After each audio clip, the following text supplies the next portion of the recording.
Kabanata 376 hanggang 380. Hindi na gumagalaw ang King Kong Babon. Ang huling suntok ay ang pag-ikot ng ulo ni Yuan Yahui ng 180 degree. Sa pagkakataong ito, imposibleng magpakita ito ng anumang pagsasabuatan. Nang makita ang katawan ni XCXC na lumilitaw sa malayo, ang dibdib ni Yuan Yahui ay halatang tumaas at bumaba, ngunit ang kanyang mga mata ay naging mas kalmado, at ang kanyang figure ay lumiit, bumalik sa kanyang normal na anyo. Bumagsak si Lezengayo sa kanyang tabi, ang mga pakpak ng anghel ay nagsalubong sa kanyang likuran, nakasimangot, napakatusong babon ni King Kong. Ikalabindalawang antas, pumasa. Maaari mong piliing i-absorb ang King Kong Babon Spirit, o magpatuloy sa paglusot sa antas. Tumunog ang electronic audio. Humakbang si Yuan Yahui kay XCXC. Ngumisi si XCXC na nag-aatubili at ipinakita ang mapuputing ngipin, okay lang ako. Huwag kang magpasalamat. Wala kang utang sa akin. Mahinang sabi ni Yuan Yahui. Pagkasabi nito, naglakad siya papunta sa entrance at nakita ang imahe ng King Kong Babon na lumabas na. Ang isang grupo ng madilim na ginintoang liwanag ay nagsimulang umikot sa kanyang mga balikat, at ang ginintoang liwanag ay malinaw na nagpupumiglas, na halatang ayaw sumanib sa kanya. Ngunit si Yuan Yahui ay napakatatag habang nakaupo roon, gaano man kahirap ang ginintoang ilaw, hindi pa rin siya makaalis sa kanyang mga balikat. Umupo din si Tang Wulan sa lupa, itinaas ang kanyang kamay sa likod ni XCXC, at pinatakbo si Zuan Tiangang upang tulungan siyang paghaluin ang dugo. Nag-practice sila ng parehong pamamaraan. Kahit na ang mga espiritu ay magkaiba, ang espiritu ng kapangyarihan ng katawan ay magkatulad. Ang katangian ng Xuanchangong ay walang katapusan. Tinulungan siya ni Tang Wulan na ayusin ang kanyang paghinga. Hindi nagtagal, mas lalong gumanda ang kutis ni XCXC. Ang galing mo talaga, sabi ni Tang Wulan sa mahinang boses. Mapait na ngumiti si XCXC, ngunit walang sinabi. Sa mga taong naruroon, si Tang Wulan lang ang talagang nakakita ng sitwasyon noong panahong iyon. Sa oras na iyon, natuklasan niya na si Yuan Yahui ay nasa panganib, at agad na pinatakbo ang Purple Magic Pupil, na nagdulot ng mental shock sa King Kong Babon. Ito lang ang long-range attack na magagamit niya sa oras na iyon, at hindi niya alam kung may epekto ito. Sa kondisyon ng pagpapatakbo ng Purple Magic Pupil, natural na tumaas ang paningin ni Tang Wulan, kaya nagkataon na nakita niya si XCXC na tumatalon sa kanya. Noong panahong iyon, si XCXC talaga ang pangunahing katawan. Kung hindi dahil sa Diamond Babon na umabot na sa dulo ng kanyang kabaliwan, ang bilis ay hindi pa rin kasing bilis ng kick, kung hindi dahil sa Purple Magic Pupil ni Tang Wulan, ang mental impact ng Diamond Babon ay bahagyang naantala. Natatakot ako na si XCXC ay walang oras na paghiwalayin ang sarili niyang katawan sa pamamagitan ng clone. Ginamit niya ang paraan ng Shadow Dragon Storm at Shadow Dragon Clone para makatakas sa sandaling matamaan. Sa sandaling iyon, sobrang nakakakilig na hindi pa ganap na nakikita ni Tang Wulan ang level ng Purple Magic Pupil ngayon, kaya sumigaw siya sa oras na iyon dahil hindi siya sigurado kung nakatakas si XCXC sa pamamagitan ng paraan ng clone. Kung hindi ito maaaring paghiwalayin sa oras, kung gayon ang baluktot na bangkay noon ay si XCXC mismo. Haha, hindi mo ba na-block din si Guyu? Iniisip na ito ngayon ni XCXC, at medyo mahiwaga ang pakiramdam niya. Sa oras na iyon, hindi siya nagdalawang isip, at siya ay nag-react ng ganoon nang hindi namamalayan. Hanggang sa dumating ang panganib, maaari niyang i-clone ang kanyang sarili sa oras. Ang presyon ay pagganyak, ang pangungusap na ito ay napakatama. Sa pagkakataong ito, si XCXC ay isang blessing in disguise.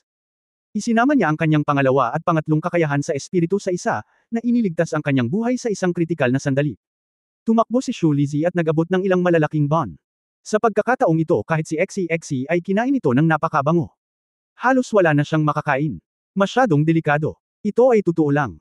Iba ang Russian Tower sa tumataas na platform. Pumasok sila sa katawan, at sa sandaling nasaktan sila dito, nasaktan talaga ang katawan. Kaya talagang naglakad si XCXC sa gilid ng buhay at kamatayan. Kalmadong hinigop ni Yuan Yahui ang spirit ring doon, at ang iba ay walang intensyon na ipagpatuloy ang paglusot sa hadlang. Umupo silang lahat sa paligid niya, pinuprotektahan ang batas para sa kanya. Sa katunayan, ang ikalabindalawang antas na ito ay malinaw na ang limitasyon ng kanilang kasalukuyang estado, at higit pa sa itaas, ang Soul Beast ay tiyak na lalakas. Mas maraming panganib ang kinakaharap nila. Ang kasalukuyang estado ng koponan ay ganap na hindi angkop para sa patuloy na pag-atake. Sa kabutihang palad, ang layunin ay nakamit, sina Yuan Yahui at Shu Xiaoyan ay parehong nakahanap ng isang kaluluwa na nababagay sa kanila. Lahat ay lumuhad upang ibalik ang kanilang espiritu, at makalipas ang 10 minuto, ang liwanag na pinto ay nagsara. Pagkalipas ng 2 oras, ang mga sinag ng liwanag ay bumagsak sa kanila mula sa kalangitan, at nang sila ay muling lumitaw, sila ay nakabalik na sa orihinal na parisukat. Si Shu Xiaoyan ay lumabas na sa harapan nila, nakatayo sa harap ng Guangmen, tinitingnan sila ng buong lakas. Nasa tabi niya si Leng Yaozo, nakangiti. Sincerely admired, originally thought that the 9th floor is your limit, but unexpectedly, you have passed the 12 levels. You really deserve to be the proud son of Shrek Academy. You must know that these 12 levels are for the complete 4-ring team is prepared. It is courageous and strategic, very good. Kung handa ka, and will be welcome to Yuta, the door of the Spirit Ta. Nilinang ng pinakamahusay na mapagkukunan ng Spirit Tower at hindi ito makakaapekto sa iyong pag-aaral pagkatapos ng Shrek Academy. Nagkatinginan ang lahat ng walang sinasabi. Marahang umiling si Tang Wulan, paumanhin, Senyor, nakaayos na ako. Ang iba ay tumanggi din. Maliban kay Goyo na orihinal na mula sa Spirit Spreading Pagoda, wala sa kanila ang tila gustong sumali sa Spirit Spreading Pagoda. Well, okay. Then check out. Ngumiti si Leng Yao at mahinang sinabi. Bill, pakiusap. Oo. Nagkakahalaga din ang pagbili ng mga espirito sa Spirit Tower, kalahating presyo lang. Sinabi ni Xu Xiaoyan, Senyor, magkano ang kaluluwa ng Ice Bear ko? Sinabi ni Leng Yao, ang isa sa inyo ay nagkakahalaga ng 10 milyong federal coins. Ang King Kong Babon ay nangangailangan ng 30 milyong federal coins. Well, ito ay may diskwento na. Nang marinig ang dalawang numerong ito, hindi napigilan ni Tang Wulan ang paglunok ng laway, kalahati pa rin ang presyo nito. Nakakatakot ba ang kalahating presyo? Ganito pa nga ang 1,000 years soul, tapos sa 10,000 years soul level, hindi ba astronomical? Ngumiti si Leng Yaozu at sinabi, sa tingin mo mahal ito. Ang mga pipiliin mo ay ang lahat ng pinakamataas na grado ng 1,000 taon na mga kaluluwa. Sa madaling salita, bawat kaluluwa sa Soul Tower ay maingat na pinili at nilinang namin sa loob ng libu-libong taon. Lumalabas ito. Kung nawalan ka ng isa, kailangan mong magdagdag ng isa. Nangangailangan ito ng lakas tao, materyal na yaman, at pinansyal na mapagkukunan. Ang iyong pag-asa ay hindi sapat na kaluluwa upang maitatag ang iyong pera. Benign relationship with some potential soul masters. Kung bibili ka lang ng souls, mag-iiba ang presyo pero huwag kang mag-alala, kailangan mo lang kumita ng pera sa loob ng isang buwan. Salamat Senyor. Lahat ay yumuko at sumaludo. Tumango si Leng Yaozu, kunin mo sila. Pagkatapos magsalita, ang dakilang figure ng Spirit Spreading Pagoda ay tumalikod at umalis. Umalis siya gamit ang kanyang mga paa sa harapan, at sa susunod na sandali ay hindi napigilan ni Le Zhengguo na tanungin si Guyu, si Senior Leng ba ang Heavenly Phoenix Daoluo ng Spirit Pagoda? Malumanay na tumango si Guyu. Heavenly Phoenix Daoluo. Ang isang Daoluo na may pamagat ay dapat ang nangungunang umiiral na pamagat na Daoluo sa mga Soul Master. Ang pakikinig lamang sa kanyang pamagat ay nagiging malabo at malala ang pakiramdam ng mga tao. Lumunok si Le Zhengguo ng isang subaw ng likido, apat na character na Battle Armor Master. Nagulat ang lahat. Ang 4-character Battle Armor Master, ang shock ng mga salitang ito ay masyadong malakas. Matagal na silang nag-aaral sa Shrek Academy, at sila ang may pinakapangunahing pag-unawa sa Battle Armor. Siyempre, naiintindihan nila na ang ibig sabihin ng 4-character Battle Armor Master ay ano. Ang isang 4 na character na Battle Armor Master ay isang deterrent super existence para sa isang puwersa. Isang madiskarteng pag-iral. Ang 4-character Battle Armor Master ay masasabing pinakamataas na estado ng sangkatauhan. Ang sinumang may 4 na character na Battle Armor Master ay may lakas na sirain ang mundo. Ang mga tao ay umunlad ng napakabilis sa loob ng 10,000 taon matapos ang pagkakaroon ng propesyon ng Soul Master, at ilang mga paglukso ang naganap sa kanila. Halimbawa, noong unang lumitaw ang title Daoluo, sa oras na iyon, magagamit ng mga tao sa wakas ang kanilang sariling mga kakayahan sa martial arts upang atubiling lumaban sa mga kaluluwang hayop. Hindi na kailangang magtago sa Tibet at maaari lamang maging biktima ng mga kaluluwang hayop. Sa wakas, ang sangkatauhan ay may matibay na pundasyon. Ang lakas ng sangkatauhan ay patuloy na tumataas, ang populasyon ay mabilis na tumataas, at sa patuloy na pagpaparami, ito ay unti-unting nagiging Panginoon ng mainland. Sa mga Spirit Masters, pagkatapos ng title Daoluo, ang pinakamataas na level ng 9 rings, mayroon talagang division. Pagkatapos ng 9 rings, isang antas sa isang pagkakataon. Sa madaling salita, pagkatapos lumampas ang kapangyarihan ng espiritu sa 70 antas, sa tuwing tataas ito ng isang antas, magkakaroon ng qualitative leap. Ang level 90 ay isang pinamagatang Daoluo, at sa level 95, ito ay nagiging isang Super Daoluo. Ang Super Daoluo ay dating pinakatuktok ng pag-iral ng tao. Pagkatapos nito, ang mga tao sa wakas ay nagpatuloy sa pag-akyat pataas, na naabot ang pinakamataas na tuktok na maaaring maabot ng katawan ng tao. Iyon ang 79 na antas ng kapangyarihan ng espiritu, na kilala rin bilang Limit Daoluo. Sa pagkakaroon ng Limit Daoluo, sa wakas ay makakalaban na ng humankind ang pinakamakapangyarihang soul beast. Maging ang makapangyarihang mabangis na hayop na may cultivation base na daan-daang libong taon, at hindi masabi ng Extreme Daoluo kung alin ang mas malakas. Ang paglitaw ng Extreme Daoluo ay isang milestone na pagbabago para sa sangkatauhan. Simula noon, ang sangkatauhan ay hindi na inaapi ng mga kaluluwang hayop, at may pundasyon upang mamuno sa mainland. Pagkatapos nito, isang henerasyon ng malakas, ang nagtatag ng Tang sect na si Chen Shou Daoluo, na naitala sa mga talaan ng kasaysayan, ay isinilang ng wala saan. Sa kanyang natatanging kakayahan sa Tang Sect at sa kanyang kambal na martial spirit, umakyat siya ng hakbang-hakbang at sa wakas ay nalampasan ang antas ng limit Dao Luo. Nakuha niya ang paninirang puri ng Sea God mula sa God Realm, at sa wakas ay humakbang sa isa pang antas at sumabog sa hangin. Hindi lang siya, kundi marami sa kanyang mga kaibigan na kalaunan ay nag-cultivate sa mga Diyos, may nagsabi pa na ang lahat ng Shrek 7 Devils ng henerasyong iyon ay naging mga Diyos. Sa makatuwid, kahit na umunlad ang Shrek Academy hanggang sa puntong ito ngayon, walang anumang henerasyon ng Shrek 7 Devils na maaaring malampasan ang pagkakaroon ng kanilang unang henerasyon na 7 Devils. At ang susunod na milestone na kaganapan ay napagkatapos ng 10,000 taon pagkatapos na maging Diyos si Tang San, muling binuhay ni Lingbing Dao Luo Yuhao ang Tang Sect, at kasabay nito ay itinatag ang Spirit Spreading Pagoda, upang maisaayos ang relasyon sa pagitan ng mga tao at Spirit Beast nang ang bilang ng mga Spirit Beast ay bumaba ng husto. Relasyon, lumikha ng isang kaluluwa. Itinatag ang pundasyon ng Spirit Spreading Pagoda ngayon. Mula noon, nagsimulang umunlad ang teknolohiya ng paggabay sa kaluluwa ng tao sa napakabilis, at hindi nagtagal ay lumitaw ang iba't ibang mga soul guidance device, at naimbento ang mga mecha. Hanggang libu-libong taon na ang nakalilipas, nang lumitaw ang sandata ng labanan, ang sibilisasyong mecha ay tunay na may pundasyon na nalampasan ang orihinal na kakayahan ng Soul Master. Ang battle armor ay lubos na nagpabuti sa lakas ng mga high-level Spirit Masters. Isang pinamagatang Dao Luo na katatapos pa lamang sa ika-70 antas, kung kaya niyang magtaglay ng 4 na karakter na sandata sa labanan, nangangahulugan ito na siya mismo ay makakaabot sa isa sa iilan sa kasaysayan ng tao. Ang pinakahuling antas ng Dao Luo. Kahit na ang antas ng limit Dao Luo pa rin ang pinakamalakas na puwersa na nililimitahan ng mga alituntunin ng mundong ito, pagkatapos na tumaas ng husto ang bilang ng mga makapangyarihang tao na maaaring umabot sa antas na ito, ang panghuling pag-atake ng mga makapangyarihang espiritong hayop na iyon ay ganap ding napigilan. Ito ay humantong sa panghuling paghina ng kaluluwang hayop hanggang sa ito ay nasa bingit na ng pagkalipol. May isip ng isang tao kung gaano kataas ang isang 4 na character na Battle Armor Master sa buong mundo ng tao. May iilan lamang na kilala na may 4 na karakter na Battle Armor Master sa buong kontinente, at lahat sila ang pinakaiginagalang na mga buhay. Sinasabing mayroon ding 4 na karakter na Battle Armor Master sa 2 pang kontinente. Ngunit ang mga tao sa Dao Luo Continent ay palaging naniniwala na bilang ang lugar ng kapanganakan ng mga Spirit Masters, ang mga Armor Master ng Dao Luo Continent ang talagang pinakamakapangyarihan. Nakakita na si Tang Wulan ng ilang pinamagatang Dao Luo. Ang kanyang master, ang Red Dragon Dao Luo, ay ang mundo, ang kanyang forging teacher na si Chilong Dao Luo Fangwuyu, at Silver Moon Dao Luo Kailao, lahat ito ay mga titulo. Dao Luo. Gayunpaman, tinanong ni Tang Wulan si Teacher Wu Changkung mula sa gilid na wala sa mga ito na pinamagatang Dao Luo ang tila isang 4 na karakter na Battle Armor Master. Ang Shrek Academy ay may 4 na karakter na Battle Armor Masters, ngunit hindi pa sila, at lahat sila ay natigil sa 3 karakter na antas. Sa mga mapagkukunan tulad ng Shrek Academy, walang paraan upang madaling linangin ang isang 4 na karakter na Battle Armor Master, maiisip ng isa kung gaano kahirap maabot ang antas na ito. At ang Heavenly Phoenix Dao Luo na ito, na mukhang napakabata, ay naging isang 4 na karakter na Battle Armor Master. Ang kanyang posisyon sa Spirit Spreading Pagoda ay maiisip. Madalang na tinanggap ni Yuan Enyahui ang mga salita ni Le Zhengguo, Tianfeng Dao Luo. Ang Deputy Master ng Spiritual Pagoda, sino ang Deputy Chairman ng Spiritual Pagoda Council? Mapait na ngumiti si Le Zhengguo, sino pa ba ang iba bukod dito? Hindi ko inaasahan na maswerte akong makilala si Senior Tianfeng Dao Luo ngayon. Napakaswerte talaga para kay San Sheng. Inaabangan niya ito, tulad ng isang ordinaryong tao.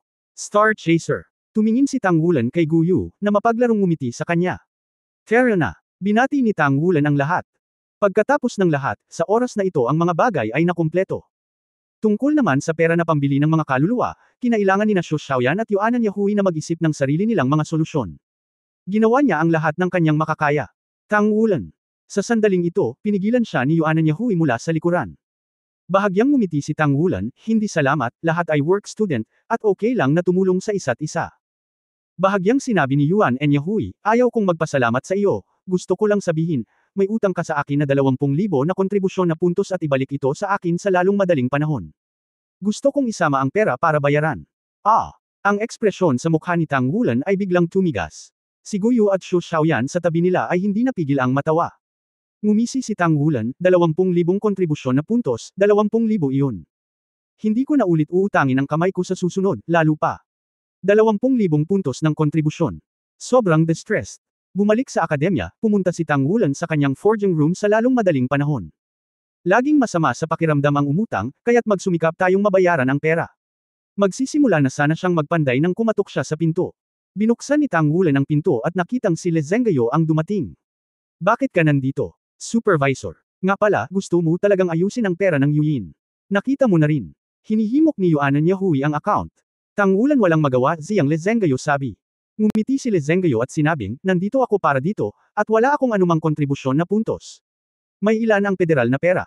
Ayon sa kasalukuyang halaga ng palitan sa pagitan ng punto ng kontribusyon sa kolehiyo at federal na pera, ito ay humigit kumulang 1 hanggang 100. Siya ay orihinal na bumili ng mga kaluluwa. Kinakailangan din na gumamit ng mga federal na barya. Maaari mo siyang bigyan ng 2 milyong federal na barya. Aayusin ko ang jade at pilak na kukunin sa iyo. Bigyan ka ng mga bihirang metal, na mas kapaki-pakinabang sa iyo. Mabuti. Masayang sumang-ayon si Tangulan.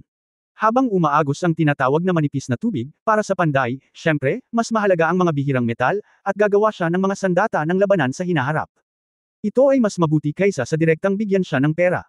Anyway, ngayong mayroon na siyang milk card na ibinigay ni Mr. Fang, hindi problema ang pagkain, at wala nang lugar si Tangulan para gumastos ng mas maraming pera.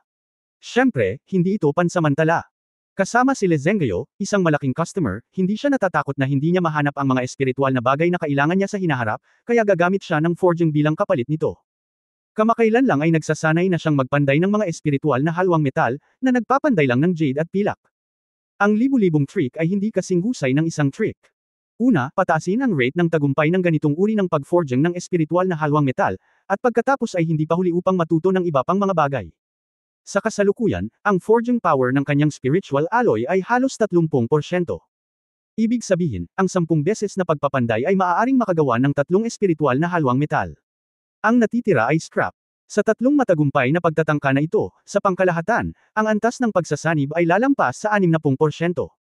Tanging kapag ito ay umabot sa antas na ito maaari itong ituring bilang isang espiritual na halwang metal. 70% ng tapos na produkto, $2 lamang, ay ibibigay sa Lezenggayo. Para sa mga may mababang antas ng integrasyon, si Tangulan ay nanatili sa kanyang sariling mga kamay. Yun ang pinlano niya. Ang mga jade at pilak na ito ay hindi ibebenta sa ngayon. Pagkatapos niyang maging mas mature sa kanyang espiritual na pagsasanay, magsasalita siya tungkol sa mga ito. Ang halaga ng espiritual na metal ay katulad ng halaga ng espiritual na pagpapanday, ngunit kung ang dalawa ay pinagsama, ito ay kakilakilabot. Ito ang pag-iral na pinapangarap ng lahat. Ang halaga ay tataas ng husto. Ito ang dahilan kung bakit hindi naging sabik si Tangulan na kumita ng pera sa pamamagitan ng pamemeki kamakailan. Itong malaking ulo ay nasa likod. Bukod dito, kung ang espiritual na metal ay huwad, posible na tiisin ang mga pagkakamali. Kung mas mataas ang antas ng pagsasanib, mas malaki ang pagkakataong muling ma-forging ang aura metal, at mas maraming halwang metal na maaaring idagdag sa hinaharap. Maganda rin ang abacus ni Lezenggayo. Hindi siya sabik na magsagawa ng espiritual na pagpapanday ng mga 70% o higit pang kalidad na jade at pilak. Ang kanyang kasalukuyang cultivation level, ang salitang Battle Armor Master, ay nasa limitasyon na, kung gayon, sapat na ang 1,000 forging. Gumamit ng libu-libong huwad na jade at pilak upang lumikha ng isang salitang sandata sa labanan. Sa hinaharap, maaari mong gamitin ang jade at pilak na ito upang sumanib sa iba pang mga metal upang mag-upgrade at mag-forge, at magpatuloy sa pag-advance. Ito ay talagang isang napakagasta na diskarte, na ayaw gawin ni Tangulan. Pero ngayon may gumagalaw na. Malinaw, ang isang pagpipilian tulad ng Lezenggayo ay ang pinakatamang paraan. Pagkatapos ng dalawang character na battle armor, ang battle armor ay maaaring isama sa sarili nitong katawan, maging ito ay espiritual na metal o espiritual na forged metal. Ang metal mismo ay may tiyak na espiritualidad, kahit na sigla, pagkatapos ay ang oras na kinakailangan upang makipag-ugnay sa may-ari nito. Alam na alam ni Tangulan na ang hinaharap na pagsulong ng metal na laging mainit ay tiyak na mas mahusay kaysa sa muling paggawa ng bago. Kaya lang, napakahirap gumawa ng mga animate na metal, at mas mahirap makakuha ng antas ng pagsasanib na higit sa 70%. Ito ang resulta ng hindi mabilang na mga mapagkukunan. Maraming mga bihirang metal ang kailangan. Ang pamilya ng banal na anghel ng mga tao ay may ganitong pera, ngunit si Tangulan ay wala nito. Gayunpaman, ang pinakamalaking bentahe ngayon ay ang bihirang metal na ibinigay ni Lezenggayo ay sapat na para sa kanya upang magsanay, at hindi na kailangang bumili ng karagdagang. Bukod dito, pumayag din si Lezenggayo na ibenta sa kanya ang higit sa 70% ng jade at silver at bigyan siya ng dagdag na halaga ng pera. Hindi humingi ng pera si Tangulan, ang gusto lang niya ay iba pang uri ng mga bihirang metal. Pagkatapos mag-forging para sa isang buong hapon, nang pumunta ako sa hapunan sa gabi, ang pisikal na lakas ni Tangulan ay medyo na overdraw. Bilang resulta ng overdraft, tumaas ang gana sa pagkain ng 10%. Wulan, huwag mo nang pilitin. Tiningnan siya ni Guyu na may pagod na mukha na may pag-aalala. Sinabi ni Tangulan, Guyu, mayroon akong ideya kamakailan, o ilang natuklasan. Pagkatapos nating kumain, tawagan natin si Wu si Duo para makipag-usap kay Luo Guixing. Okay. Tumango si Guyu. Ang komunikasyon sa gabay ng kaluluwa ay ang pinakamaginhawang paraan. Pagkatapos ng hapunan, tinawag ni Tang Wulan sina Wu si Duo at Luo Guixing sa forging room, at nagtipon ng apat. Lider ng pangkat, ano ang gusto mong gawin natin? Diretsyong tanong ni Luo Guixing. Bagamat sa wakas ay hinarap ni Tang Wulan ang insidente noong panahong iyon, anuman ang mangyari, siya o si Wu si Duo ay may ilang distansya kay Tang Wulan. Ang lahat ay ipinagmamalaking anak ng langit, nasa listahan pa rin sila ng mga batang henyo, at ang pagmamalaki sa kanilang mga puso ay medyo hindi kumbinsido kay Tang Wulan. Kahit man lang sa personal na lakas, hindi nila iniisip na sila ay mas mahina kaysa kay Tang Wulan. Sinabi ni Tang Wulan, tama. Kamakailan lang ay nagsasanay ako sa pagmumik. Hiniling sa akin ng isang second-year senior na magpanday ng isang batch ng metal para sa kanya. Naghahanda na rin siyang magsimulang gumawa ng battle armor. Sa palagay ko ay maaari tayong sumangguni sa kanyang pamamaraan. Ngayon, mas mahusay mong mailatag ang pundasyon para sa hinaharap, at mas magiging madali ang patuloy na pagsulong ng battle armor sa hinaharap. Sa ngayon, ipinaliwanag niya kung paano gagawa si Le Zhenghao ng battle armor. Hindi kailanman nais ni Le Zhenghao na itago ang kahulugan ng iba, ang kanyang pamamaraan ay hindi magagawa ng sinuman, ito ay nangangailangan ng sapat na malakas na palsipikado at sapat na malaking mapagkukunan. Paano ito posible? Matapos marinig ang kanyang mga salita, si Luo Guixing ang unang nagsabi ng tiyak, gaano kalaki ang mga mapagkukunang kailangan upang magtipon ng sapat na espiritual na metal upang makagawa ng sandata sa labanan. Hindi ako sumasang-ayon sa pamamaraang ito. Umiling din si Wu si Duo, at sinabing, napakababa ng success rate ng animetic metal. Mas nakakaawa kung gusto mong umabot ng 70%. Bagamat nakakagawa ka ng mga animetic alloys, nagulat ako, pero, may malakas na elemento ng swerte sa pag-abot sa 70%. Kapag nagsimula ng gawin ang battle armor, wala nang paraan para bumalik, maliban na lang kung sisimulan natin ang pakikipaglaban, kung isang salita lang ang sisimulan natin. 70% ng animate na halwang metal, ang set ng battle armor na ito ay magpapatuloy na gawin ito. Pagkatapos, naisip mo ba ang tungkol sa isang posibilidad kung hindi ka makagawa ng isang animate na halwang metal na may sapat na lakas sa hinaharap, ang aming isang salita na sandata sa labanan ay hinding-hindi makukumpleto, kahit na ito ay isang bahagi lamang ang nawawala, ang sandata ng labanan ay kalahating tapos na, at ang isang salita ay hindi makakapagtapos sa lalong madaling panahon panloob na patio. Nakikinig sa kanilang sinabi, bahagyang tumango si Tang Wulan, bahagyang nakasimangot, ito ay dahil ang aking mga iniisip ay medyo sabik. May sense ang sinabi nila. Upang makagawa ng mga animetic na halwang metal ay nangangailangan ng maraming mapagkukunan, at mayroong maraming swerte dito. Kung ang one-word battle armor ay gumagamit ng aura alloy, ito ay kinakailangan upang matiyak ang pagsasanib ng halwang metal, upang mayroong hinaharap, kung hindi, ito ay walang kahulugan. Ang Le Zhenghao ay may mga mapagkukunang magagamit, mayroon ba sila nito? Sinabi ni Luo Guixing, ituloy natin ang orihinal na plano. Malapit nang makumplito ang hand armor at forearm na disenyo ni Guyu. Handa na akong simulan ang produksyon. Sa tingin ko ang pahayag ni Wulan ay may katuturan. Biglang sinabi ni Guyu, tunay na mahirap gumawa ng battle armor na may animus alloy sa una, ngunit kapag nagtagumpay ito, magiging maganda ang kapangyarihan ng battle armor, at ang kadalian ng ebolusyon sa hinaharap ay magiging kasing ganda hanggat maaari. Mas madaling mag-evolve kaysa muling buuin ng two-character battle armor. Hindi ba kailangan mong gumamit ng animetic alloys kapag hindi mo nagagawa ang animetic na halwang metal, halos imposible ang pakikipaglaban sa anime. Mag-evolve sa 3-character battle armor sa hinaharap, darating din ang oras na kailangan nating gawin ito ng mas maaga. Tumayo muli si Guyu sa gilid ni Tang Wulan ng walang pag-aalinlangan. Malamig na sinulyapan siya ni Wu si Duo, kung gusto mong tumaya, hindi ako sasama sa iyo. Ngayong hindi pare-pareho ang mga opinyon, ano ang dapat kong gawin? Dapat bang magpatuloy ang ating grupo? Hindi umimik si Luo Guixing, ngunit halatang nasa gilid sila ni Wu Saidua. Tinapik ni Tang Wulan ang balikat ni Guyu, kalimutan mo na ito, magpatuloy tayo ayon sa orihinal na plano. Talagang medyo kakaiba ako, at ang mga mapagkukunan na kailangang ubusin ay masyadong malaki. At saka, hindi talaga ako sigurado na makakabuo ako ng sapat na pagsasama. Ang animistic na halwang metal. Hindi, gagawin ko ang aking one-word battle armor gamit ang psychic alloy. Matigas na itinaas ni Guyu ang kanyang ulo. Saglit na natigilan si Tang Wulan, na sinundan ng init sa kanyang puso, paanong hindi niya maintindihan na narito siya para suportahan ang kanyang sarili. Nagdilim ang mukha ni Wu Saidua, kung gayon, ang ibig mong sabihin, break na tayo. Malamig na ngumuso si Guyu, kung maghiwa-hiwalay tayo, maghiwa-hiwalay tayo. Hindi mo pa rin naman kami maiintindihan, hindi ba? Ngumuso si Wu si Duo, okay. Kung ikaw attack-watek mo ang grupo, ito ang sinabi mo. Huwag mong pagsisihan ito. Kayong dalawa lang, nakikita ko kung paano kayo gumawa ng battle armor. Pagkatapos niyang magsalita, tumalikod siya at umalis. Gusto siyang tawagan ni Tang Wulan, ngunit pinigilan siya ni Gu Yu. Kumislap si Luo Guixing, na hamarang sa daraanan ni Wu Siduo, at nagsabing, masyado kayong mapusok. Hindi ito maganda para sa lahat. Tutal, tayo ay nasa isang grupo. Paano pagsasama-samahin ang mga miyembro ng koponan na gumawa ng mga mecha o battle armor? Ito ang orihinal na pagsubok sa atin ng kolehiyo. Kung sakaling lansagin natin ang partnership sa paraang ito, lahat tayo ay makakatanggap ng masasamang pagsusuri sa pagpasok sa kolehiyo. Sa palagay ko, ay with Wu Siduo, nagpapatuloy pa rin tayo ayon sa orihinal na plano mo pa rin ang pagdidisenyo at pag-forge. Nanlamig si Wu Saidua, at hindi na niya sinasadyang pumunta, ngunit hindi rin siya nagsalita. Sumulyap si Tang Wulan kay Luo Guixing na may malalim na kahulugan, tumango, at sinabing, okay, iyon na. I pende at I-refine ko ang iyong mga pambihirang metal sa 1,000 produkto ng forging, at ang disenyo ay sinaunang pa. Kami. Makakahanap tayo ng gagawa ng sarili nating battle armor. Ngumiti si Luo Guixing at sinabing, bueno, gawin natin yan para sa araw na ito. Pagkatapos ng disenyo ni Gu Yu, tawagan mo ako at simulan na natin ang produksyon. Habang pinapanood sina Wu Saidua at Luo Guixing na umalis, hindi napigilan ni Gu Yu ang galit na sinabi kay Tang Wulan, bakit ipinangako sa kanila. Si Luo Guixing, ang nakangiting tigre, ang pinakamasamang bagay. Nilinaw niya na sasamantalahin niya tayo, at ibibigay namin ito sa kanila.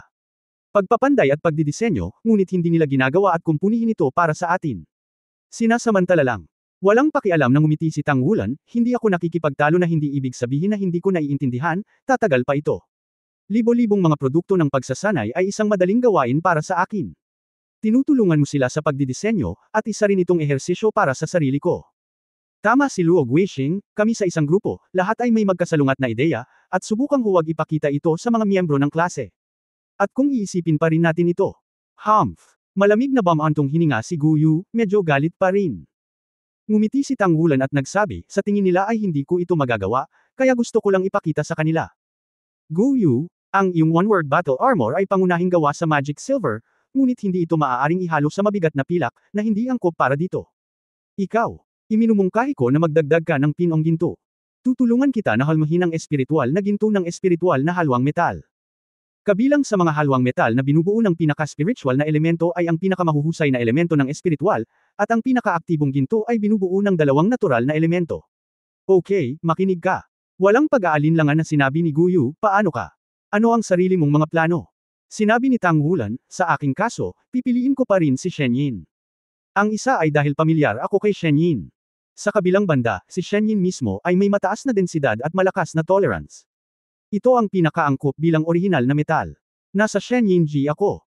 At ito ay may napakagandang epekto sa martial soul bagamat mayroon akong espesyal na kapangyarihan ng dugo, hindi pa rin ako makagalaw patungo sa direksyon ng mekanismo, kailangan mong isaalang-alang ang mga pagbabago sa blue-silver grass, kaya ang star silver ay ang pinakaangkop ng swerte.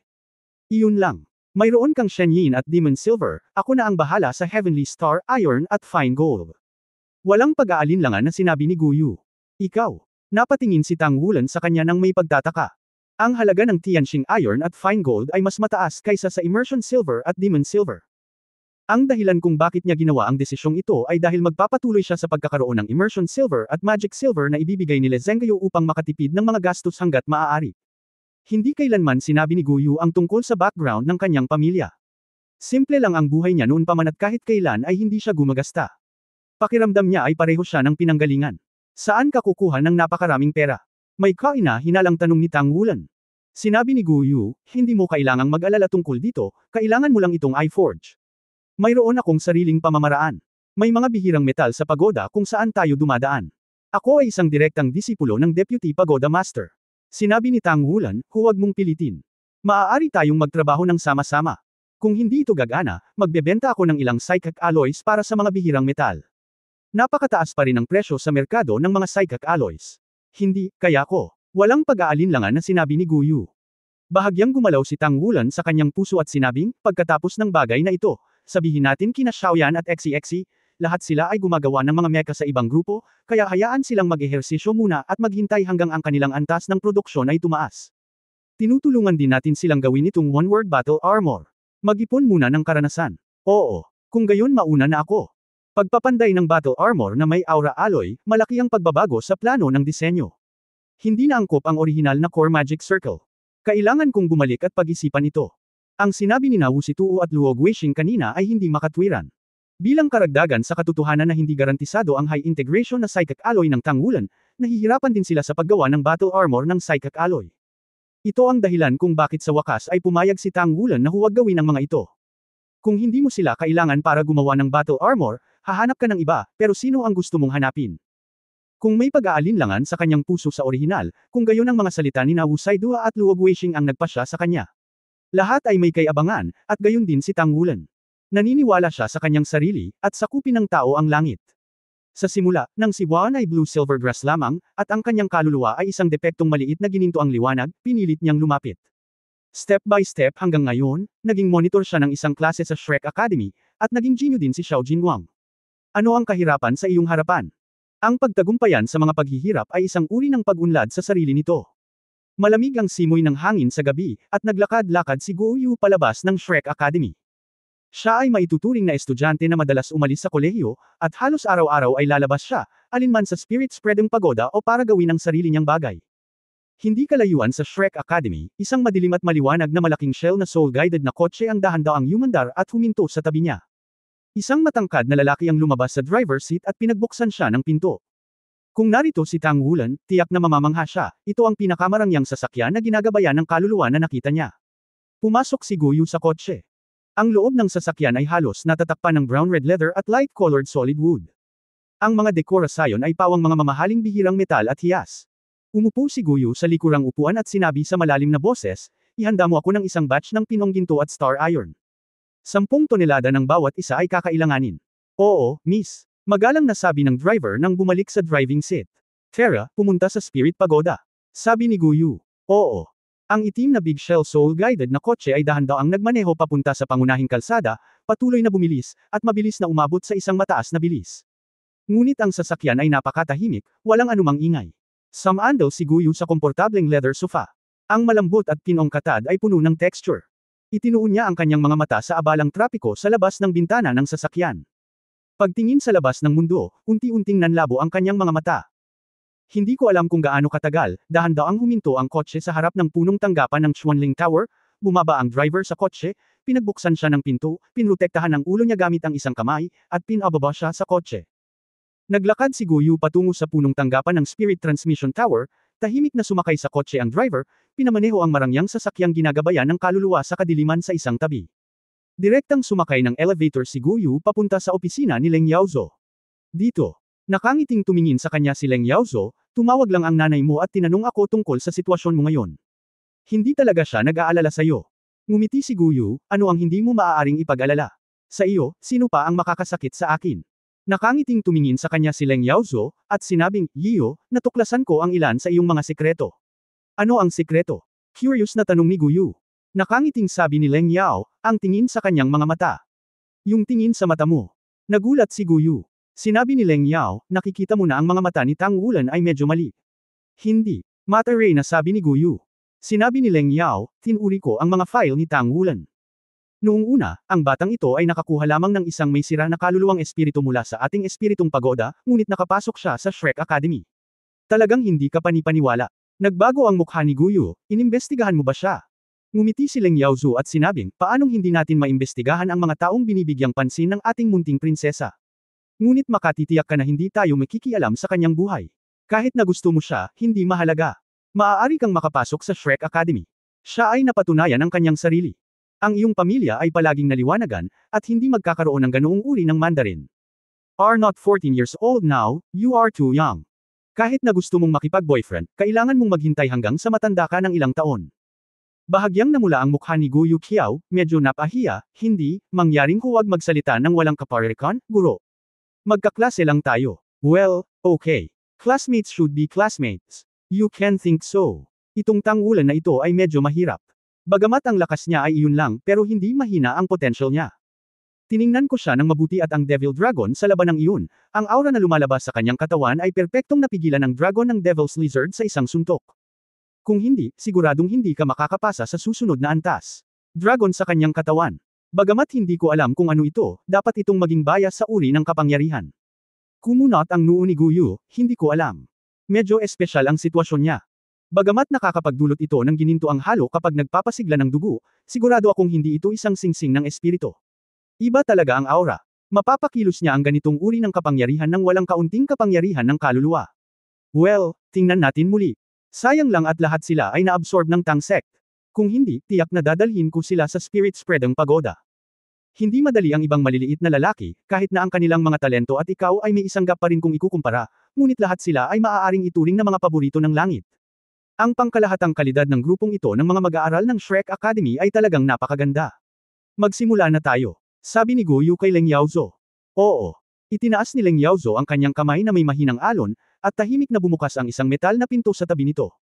Bumukas ang metal na pinto, at naunang pumasok si Guyu sa pinto, at sinabi ni Leng Yaozo, Yu, malapit na ang iyong cultivation base, at walang problema sa disenyo. Gusto mo bang magsimula akong magpanday ng battle armor para sa iyo? Sa loob ng kalahating taon, makukumpleto ang buong set. Sa tingin ko, sa iyong kakayahan sa pagdidisenyo, ang animate na halwang metal ng tatlong pagpipiliang metal, sa hinaharap ay magiging isang magandang paraan upang i-promote at ito ay magiging isang magandang bagay sa hinaharap. Hindi na kailangan ng guro, hayaan mong ako mismo ang mag-asikaso sa problema ng battle armor. Hindi nag-atubili si Guyu na tumanggi sa isang ordinaryong Spirit Master na hindi man lang maglakas loob na isipin ito. Ang pintong metal ay sarado, at ang Master at Apprentice ay pumasok dito. Hindi bumalik si Tang Wulan sa dormitoryo hanggang sa huli na. Pagod na pagod talaga siya ngayong araw. Pagbalik niya, umupo siya sa kama at pumasok sa isang estado ng pagmumuni-muni. Gayunpaman, ang kanyang ani ngayon ay napakayaman din. Nakatulong siya sa dalawang kasosyo na makakuha ng mga kaluluwa, ang aktwal na karanasan sa pakikipaglaban ay tumaas din ng malaki, at kasabay nito ay natukoy niya ang paraan ng kanyang lalaban sa isang salita. Tinulungan siya ni Guyu na palakasin ang kanyang kumpiyansa. Naniniwala si Tang Wulan na hanggat kaya niyang patuloy na magtrabaho ng gusto sa hinaharap, tiyak na magiging isang makapangyarihang battle armor master siya. Ano naman mamaya? Ang pagiging isang fighting armor master ay ang pundasyon para sa graduation mula sa outer faculty ng akademya. May sapat pa siyang oras. Ang isang mataas na panimulang punto ay magdadala ng mga paghihirap, ngunit nagdudulot din ito ng malalaking pagkakataon. Sa sumunod na panahon, parehong pumasok sina Tang Wulan at Guyu sa isang abalang panahon. Hindi nagtagal, nakuha ni Tang Wulan ang Star Iron at Fine Gold na dinala ni Guyu. Bagamat siya ay napaka-curious, hindi pa rin niya tinanong si Guyu tungkol sa mga pambihirang metal na ito. Ang pinagmulan nito ay sikreto ng iba. Hindi nagkusa si Guyu na sabihin ito, kaya mas mabuting huwag na lang magtanong. Class study sa umaga at forge sa hapon. Personal siyang ginabayan ni Feng Wuyu sa panday. Nagsimula ring dumami ang fusion forging ni Tang Wulan mula sa isang uri ng jade at silver tungo sa tatlong uri ng jade silver, spiritual gold at star silver. Ang kanyang rate ng tagumpay ay hindi masyadong mataas, ngunit medyo matatag. Ang rate ng tagumpay ay hindi lamang isang bagay ng pag-unawa, ngunit ang karanasan ay mahalaga din. Ang patuloy na pagpapanday ay ang pinakamahusay na paraan upang makaipon ng karanasan. Para kay Tang Wulan, malupit pa rin si Feng Wuyu, at napakahigpit niya sa kanya, naganap na naiiba sa pamamaraan ng edukasyong pang-stalkang ni Mu Chen. Sa simula, medyo hindi comfortable si Tang Wulan, ngunit habang lumilipas ang panahon at patuloy na bumubuti ang kanyang pagpapanday, umangkop din siya. Kung talagang hindi nasisiyahan si Feng Wuyu sa kanya, itong Fiery Dragon daw luo lang ang nakakaalam nito sa kanyang puso. It's been a month since the school started. I believe you all have something to gain. We will start an exchange activity between the first grade and the second grade. Ang tema ng aktibidad ay komprehensibong kompetisyon. Kasama ang forging, mecha design, manufacturing, maintenance, etc. And there is actual combat. Tumayo si Shen Yi sa harap ng podium at sinabi sa mga estudyante sa ilalim ng entablado. Upang mapabuti ang partisipasyon ng bawat mag-aaral, lahat ay malayang makakabuo ng isang koponan para sa kompetisyong ito, at pagkatapos ay magparehistro sa akin. Ang maximum na bilang ng bawat koponan ay hindi maaaring lumampas sa 7. Ang minimum ay hindi dapat mas mababa sa 3. Ito ay kumakatawan sa aming klase at sa ikalawang baitang isa. Ang mga miyembro ng klase ay nagpapanday, nagdidisenyo, gumagawa, at nagme-maintain ng klase. Mangyaring maging handa. Para sa prinsipyo ng pagiging patas, ang koponan ng kompetisyon ng ikalawang baitang ay dapat nabawasan ng aming koponan sa ikalawang baitang. Sa madaling salita, kung ang aming koponan ay nakikipaglaro sa 3 tao, ang kalaban ay maaaring 2 tao lamang ang magsasagawa ng panloob na pagpili, at sa wakas ay magpapasya kung sino ang pinakamalakas na koponan na lalaban sa kanila. Dito, tumayo si Tang Wulan at sumagot. Sinabi ni Shen Yi, pagkatapos ng klase, dapat mong bilangin ang bilang ng mga tao sa bawat koponan at iulat ito sa akin. Oo. Pagkatapos ng klase, kumukulo agad ang klase sa unang baitang. Laban sa ikalawang baitang. Ito ay isang magandang pagkakataon. Ang ganitong uri ng kompetisyon ay may dagdag na mga kredito, at ang mga kredito ang pangunahing prioridad sa pagtukoy kung sila ay makakapagtapos at kung sila ay maaaring ipasok sa panloob na patio. Sino ang hindi gustong kunin ang pagkakataong ito upang makakuha ng higit pang mga kredito? Hinawakan ni Guyu si Tang Wulan, paano tayo mag-oorganisa ng grupo? Napatingin si Tang Wulan kina Wu Saidua at Luog Weisheng sa hindi kalayuan. Upang makakuha ng magagandang resulta sa ganitong uri ng paghaharap, walang duda na ito ay ang pinakamahusay na pag-concentrate ang buong klase upang bumuo ng pinakamalakas na koponan. Sa klase, bukod sa kanya at kay Guyu, si Wu Saidua, Luog Weisheng, Yang Yansaya, Shu Yucheng, at Xing Yiren ang pinakamalakas. Nasa Young Talent List silang lahat. Kung makakabuo sila ng 7 grupo kasama ang kanilang sarili at si Guyu, pagharap sa unang klase ng ikalawang baitang, malaki pa rin ang pagkakataon. Sa ikalawang baitang, walang alinlangan na sila ang pinakapamilyar kina Yuan Enyahui at Le Zhengguo. Ang dalawang ito ay hindi fuel-efficient lamp.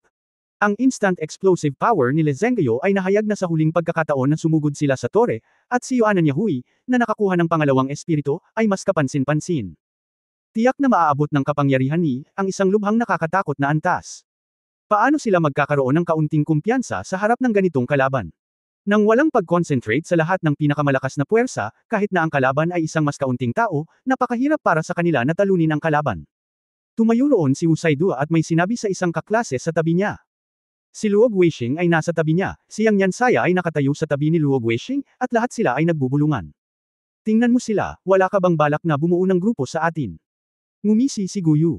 Isang buwan na ang nakalipas mula nang magsimula ang paaralan, at nagkaroon sila ng isang araw para maging pinuno at deputy squad leader. Nararamdaman nilang lahat na ang ilang mga mag-aaral, na pinamumunuan ng 5 kabataang miyembro ng listahan ng talento, ay talagang sinasadya silang ihiwalay, lalo na si Tang Wulan. Mula noong araw na iyon, nagpasya sila ni Guyu na gumamit ng mga melt-forged na animetic na halwang metal para gumawa ng mga armor ng labanan, si Wu Saidua at Luog Weisheng ay naglapitan. May sarili kaming team. Mataray na sabi ni Tang Wulan. Tumangala si Guyu sa kanya at nakita ang nag-aalab na kumpiyansa sa mga mata ni Tang Wulan. Pinakagusto niya ang ganitong uri ng Tang Wulan.